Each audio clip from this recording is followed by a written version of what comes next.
আমাদের প্রিয় নবী হযরত মুহাম্মদ সাল্লাল্লাহু আলাইহি ওয়াসাল্লাম কিভাবে সেহরি ও ইফতার করতেন এবং কোন কোন খাবার তিনি পছন্দ করতেন, আজকের এই ভিডিওতে আমরা আপনাকে সম্পূর্ণ ঘটনা জানাবো, যা শুনে আপনার মন আলোকিত হয়ে উঠবে।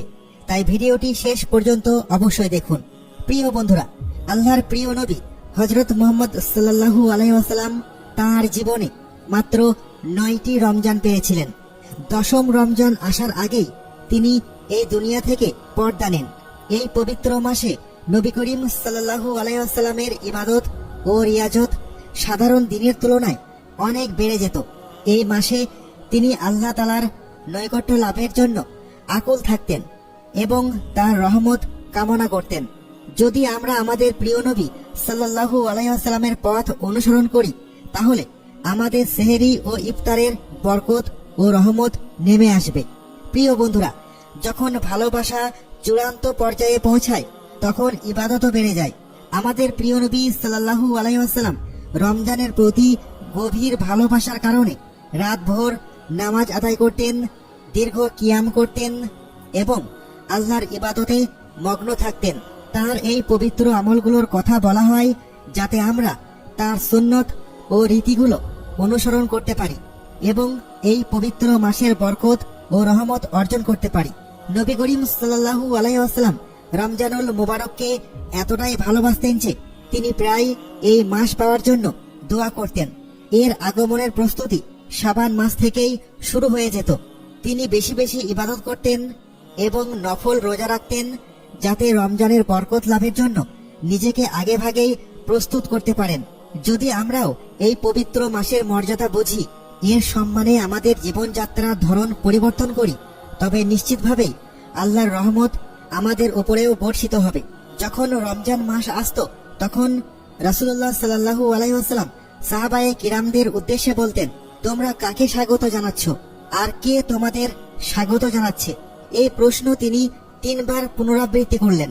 তখন হযরত উমর রাদিয়াল্লাহু তাআলা আনহু জিজ্ঞাসা করলেন, ইয়া রাসূলুল্লাহ, কোনো ওহী নাজিল হবে নাকি কোনো শত্রুর সঙ্গে যুদ্ধ হবে?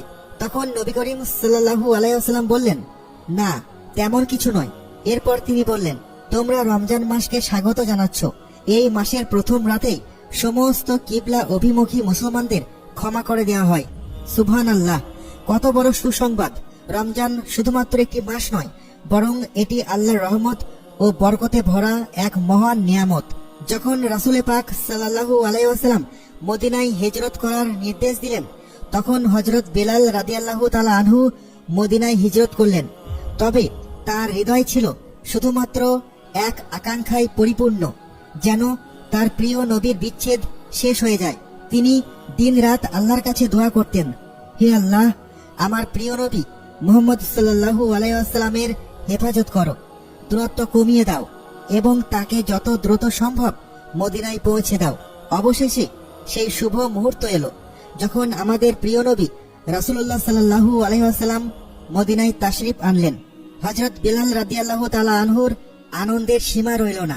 তার অস্থির হৃদয় অবশেষে প্রশান্তি পেল। তিনি খুশিতে নিজেকে নিবেদন করলেন, প্রিয় নবীর কদমের ধুলোতে নিজেকে বিলিয়ে দিলেন। রাসূলুল্লাহ সাল্লাল্লাহু আলাইহি ওয়াসাল্লাম যখন সেহরি করতেন, তখন একেবারে শেষ সময়ে করতেন। এদিকে হযরত বিলাল রাদিয়াল্লাহু তাআলা আনহু আজান দিতেন, আর ওদিকে রাসূলুল্লাহ সাল্লাল্লাহু আলাইহি ওয়াসাল্লাম তার শেষ লোকমাটি গ্রহণ করতেন। সূর্য অস্ত গেলে তিনি খেজুর দিয়ে ইফতার করতেন, যাতে তার উম্মতের জন্য ক্ষুধার সময়টি যতটা সম্ভব কম হয়। আমাদের প্রিয় নবী হযরত মুহাম্মদ সাল্লাল্লাহু আলাইহি ওয়াসাল্লাম সবসময় সদ্য প্রস্তুত রুটি খেতেন অথবা না খেয়ে থাকতেন। তিনি কখনো বাসি খাবার খাননি। তবে একবার মক্কা বিজয়ের সময় হযরত উম্মে হানি রাদিয়াল্লাহু তাআলা আনহার বাড়িতে বাসি রুটি খেয়েছিলেন। এর বাইরে তিনি কখনো বাসি রুটি খাননি। রাসূলুল্লাহ সাল্লাল্লাহু আলাইহি ওয়াসাল্লাম বলেছেন, সেহরি খাও, কারণ সেহরিতে বরকত রয়েছে। আরেক জায়গায় বলেছেন, যে ব্যক্তি রমজানে কোনো রোজাদারকে ইফতার করাবে, তার গুনাহ মাফ করা হবে এবং জাহান্নাম থেকে মুক্তি পাবে। কিয়ামতের দিন আল্লাহ তাআলা তাকে হাউজে কাউসারের পানি পান করাবেন।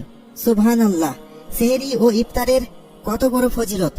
একটি হাদিসে এসেছে, সেহরির খাবারে বরকত রয়েছে, তবে এটি আবশ্যক নয়, কারণ নবী করিম সাল্লাল্লাহু আলাইহি ওয়াসাল্লাম ও তার সাহাবারা কখনো কখনো সেহরি ছাড়া রোজা রেখেছেন। সেহরির ব্যাপারে ওলামাদের মতভেদ রয়েছে। কেউ বলেন এটি সুন্নত, আবার কেউ বলেন এটি মুস্তাহাব। তবে এই বিষয়ে সবাই একমত যে সেহরি ছাড়া রোজা সহি হবে। যদি কেউ ইচ্ছাকৃতভাবে সেহরি না খায় অথবা ঘুমিয়ে পড়ার কারণে সেহরি মিস হয়ে যায়, তবুও তার রোজা পূর্ণ হবে। কিন্তু উত্তম হলো সেহরির সময় কিছু না কিছু খেয়ে নেওয়া।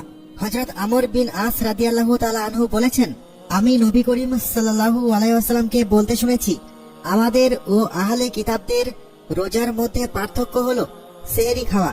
আমি রাসূলুল্লাহ সাল্লাল্লাহু আলাইহি ওয়াসাল্লামের খেদমতে হাজির হলাম। তখন তিনি সেহরি খাচ্ছিলেন। তিনি বললেন, এটি বরকত যা আল্লাহ তোমাদের দিয়েছেন, এটি ছেড়ে দিও না। হযরত সালমান ফারসি রাদিয়াল্লাহু তাআলা আনহু হতে বর্ণিত এক দীর্ঘ হাদিসে এসেছে, রাসূলুল্লাহ সাল্লাল্লাহু আলাইহি ওয়াসাল্লাম বলেছেন, যে ব্যক্তি রমজানে কোনো রোজাদারকে ইফতার করাবে তা তার গুনাহ মাফ ও জাহান্নাম থেকে মুক্তির কারণ হবে। আল্লাহ সেই ব্যক্তিকে রোজাদারের সমপরিমাণ সওয়াব দান করবেন এবং রোজাদারের সওয়াবে কোনো কমতি হবে না। এরপর রাসূলুল্লাহ সাল্লাল্লাহু আলাইহি ওয়াসাল্লাম বলেছেন, আল্লাহ এই সওয়াব সেই ব্যক্তিকে দান করবেন যে কাউকে শুধু দুধ দিয়েও ইফতার করাবে অথবা খেজুর দিয়ে। যে ব্যক্তি এক চুমুক দুধ, একটি খেজুর বা এক ঢোক পানি দিয়ে কারো ইফতার করাবে তাকেও একই সওয়াব দেওয়া হবে। হযরত আবু হুরায়রা রাদিয়াল্লাহু তাআলা আনহু বলেন, রাসূলুল্লাহ সাল্লাল্লাহু আলাইহি ওয়াসাল্লাম বলেছেন, মানুষের প্রতিটি ভালো কাজের সওয়াব 10 গুণ থেকে 700 গুণ পর্যন্ত বৃদ্ধি করা হয়। তবে আল্লাহ তাআলা বলেন, রোজা আমার জন্য আর আমি নিজে এর প্রতিদান দেব। কারণ বান্দা তার প্রবৃত্তি, খাবার ও পানীয় শুধুমাত্র আমার সন্তুষ্টির জন্য ছেড়ে দেয়। রোজাদারের জন্য দুটি আনন্দ রয়েছে, এক যখন সে ইফতার করে, দুই যখন সে তার রবের সাথে সাক্ষাৎ করবে। রাসূলুল্লাহ সাল্লাল্লাহু আলাইহি ওয়াসাল্লাম আরো বলেছেন, রোজাদারের মুখের গন্ধ আল্লাহর কাছে মেশকের সুগন্ধি চেয়ে উত্তম।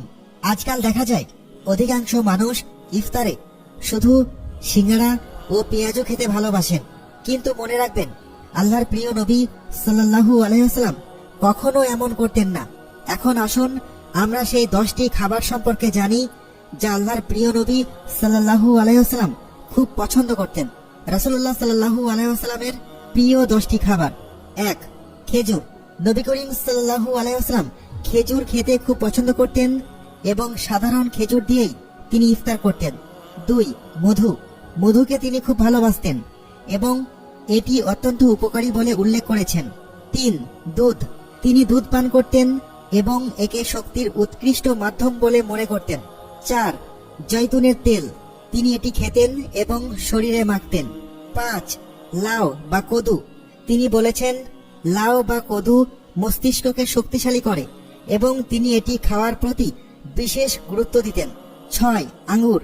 তিনি আঙ্গুর পছন্দ করতেন এবং এটি খাওয়ার উপদেশ দিতেন। 7. আনার বা ডালিম। তিনি আনারকে স্বাস্থ্যের জন্য অত্যন্ত উপকারী বলেছেন। 8. পানি। নবী করিম সাল্লাল্লাহু আলাইহি ওয়াসাল্লাম বলেছেন, সর্বোত্তম পানীয় হলো পানি এবং তিনি বিসমিল্লাহ বলে ধীর স্থিরভাবে পানি পান করতেন। 9. গোশত। তিনি বলেছেন, হালাল পশুর গোশত শক্তি যোগায়, তবে বেশি খাওয়া উচিত নয়। 10. জব। তিনি জবের রুটি এবং জবের স্যুপ খেতে ভালোবাসতেন এবং এটি স্বাস্থ্যকর বলে উল্লেখ করেছেন। আল্লাহ তাআলা আমাদেরকেও রাসূলুল্লাহ সাল্লাল্লাহু আলাইহি ওয়াসাল্লামের সুন্নাহর অনুসরণ করার তৌফিক দান করুন। আমিন।